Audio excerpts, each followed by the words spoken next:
Hey YouTube, this is Ryan Segovia and I'm doing a YCS Charlotte video. In this video I'm going to be telling you guys what I expect and cards that you should be expecting in the main, side, and what decks you expect to play. I did this for YCS Dallas and I thought that was a good video choice, so I'm going to do it again. First of all, I'd like to give a few shoutouts. Michael Simon, McMikepro, he's a good friend of mine, teammate, and he's a good player, so subscribe to him. Then there's Austin Coleman, cool guy, Natsboy06 on YouTube. You'll subscribe to him as well. And of course, Christopher Hentz, C Hentz, with a couple Z's at the end. Good player, and I'll be putting their links on the bottom in the description list.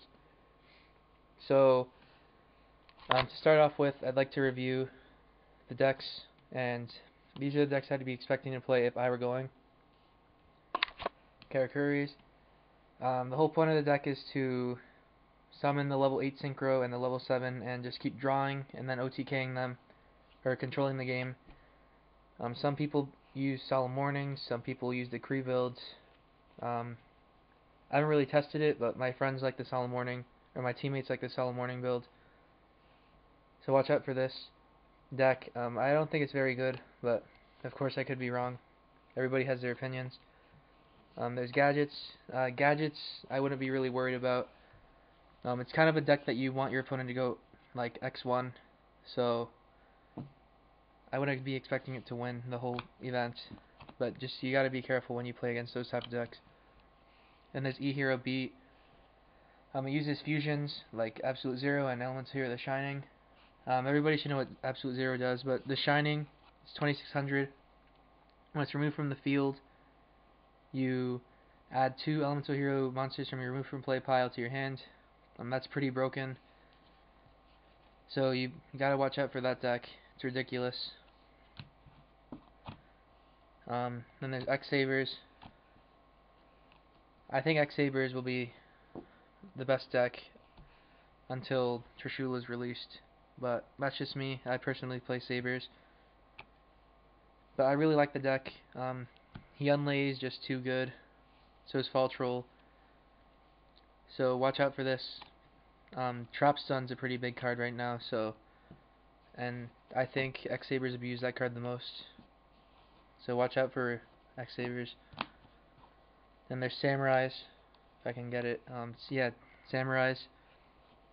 Turn 1 Shiens are still very good. It's not that hard to pull off, but the deck definitely got worse with Gateway going to 1. So I wouldn't be worried about this deck. Just side, Dynas, and you should be all set. The new deck that's out, Dragoonity, I think that deck has potential, but I don't think many will top because there's not a good build out yet. This deck mainly focuses on summoning level 8 Synchros, and it's like protecting the Stardust. Use cards like Solemn Warning, Dimensional Prison, Oppression, Judgments, Full Judgment, Book of Moon, etc. Some cool plays that you just bring this out turn 1 or turn 2 and don't attack. Then next turn you just bring out Thought Ruler and keep poking, so you don't be afraid of anything. So that's a pretty big play.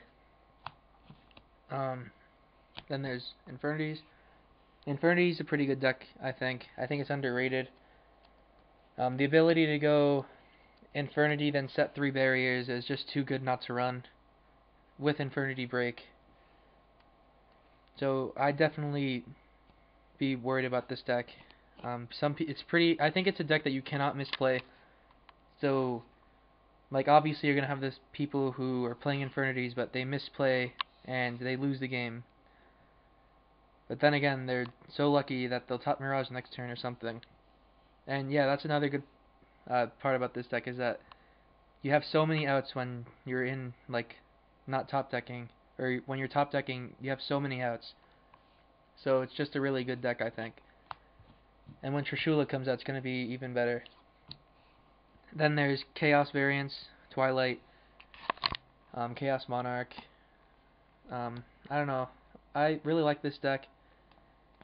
I don't think it will top this event, but I think it will top future events because it matters on what the top deck is. Like, let's say Dragoonity wins, I think Chaos would be a little bit better. But, well, mainly because you can just remove Stardust, etc. But this deck is pretty good. I really like the Twilight. If I were playing Chaos, I would play Twilight with JDs, Dark Armed, Dragon, Sorcerers, etc. And there's Debris. Debris, it's still pretty good. I was playing with this deck when the list was first released, along with X-Sabers. And I think this deck is still pretty consistent. I mean, one Dandelion is bad, but I don't know, it's still very good. It can go into Trishula easily, so it'll be a little bit better when Trishula comes out. And there's Monarchs. I hate playing this deck. I don't know, it's just the deck that always gives me a hard time, but I don't know. That's probably because I play Sabers, but Frog Monarch, I don't know. I think 1 to 2 will top. But that's just me. Maybe it will be more because the deck's sacky as fuck. Then there's Gravekeepers. I think this deck is the best at the moment, just slightly above everything else. It has Royal Tribute, so that's a big upper hand in every matchup, especially Frog Monarch. But of course they'll just top their way out of it because Treeborn doesn't get affected by this. But anyways, Gravekeepers. The deck's ridiculous, to be honest, especially Steinman Keepers. You better watch out when your opponent's playing that. Last but not least, there's Fish OTK. I think this deck sucks. I don't think any will top. Well, actually I do. Maybe 1 or 2. Because, you know, there's going to be that one guy who's playing it and he gets lucky all day, all event, and he tops because he's a sack. You know who you are. Whoever's watching, who plays a shitty deck. Alright, so now to Tex. Enemy Controller, I think this card's very good right now. With Trap Stun being so popular, Enemy Controller, you can abuse Trap Stun by taking their monsters and synchroing. And this card can be used to attack for game. Like, let's say I Trap Stun and they have like Stardust, and I have Full Helm Knight on the field. I tribute Dark Soul and attack for 38 for game or something if they solemned, warninged anything. It's especially like a good late game, I think. I'd probably use 1 in every deck besides Gravekeepers and Gadgets. Then there's Royal Oppression. Oppression's pretty good. Pay 800, negate a special summon. I mean, that's pretty self-explanatory. I don't know. I don't know if I would main this in Sabers. Some people do. They like it.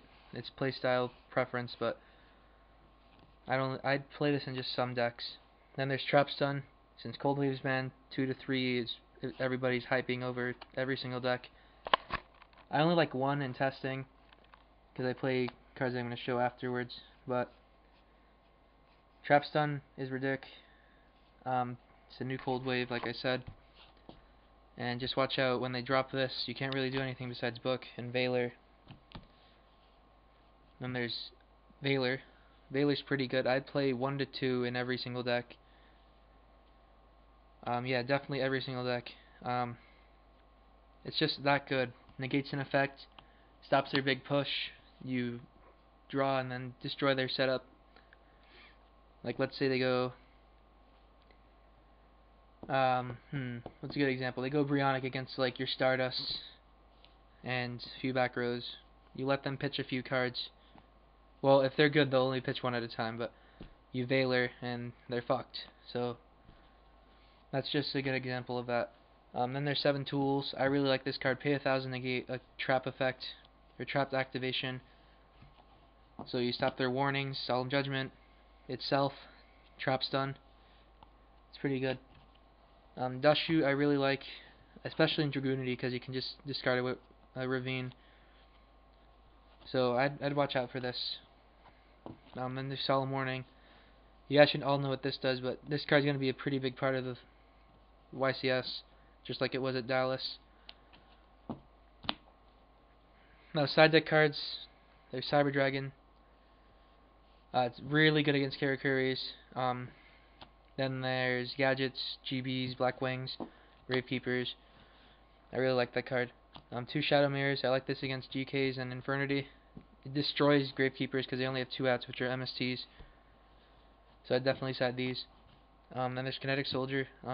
This card's gaining, I think it's going down in popularity, but I'd only play 1 still because I use Dynas. And there's Dust Tornado. This card's going to be pretty big. I'd side 2 to 3 of these. It stops Necro Valley, Ravine, because Ravine fizzles if it's removed from the field after it discards. Dynas for Samurais and anything that special summons, especially Frog Monarch 2. Yeah, this card's pretty good. I'd side 2. Raya's good against a lot of decks. I'd definitely side 2 in every single deck that I'm playing. Mind Crush. Mind Crush is alright. A lot of cards add from the deck to the hand, so you usually know what's in their hand. So I'd probably side 1. And 1 Nobleman if cross out. Nobleman is good against GKs, Sabers, and some other deck I'm probably forgetting about. GK, Sabers, oh, Plants. Yeah, it's pretty good against Plants too. So that's what I have for techs, my theories of what's going to be good, and some side deck cards that could help you at the YCS. So I don't know, like, rate, comment, and tell me what you thought about this video. Tell me if it helps out, especially for people who's going to the events. So yeah, I'd like to wish the best of luck to all the YouTubers who are going. Good luck to Tyler. He's a good friend of mine. He's a teammate on Los Pinguos. Also to Rich Clark, Patrick. Who else is going? I don't think I know anybody else who's going to that event. I think JC is gonna judge, so good luck judging, JC. But yeah, that's my video. Thanks for watching, and until next time.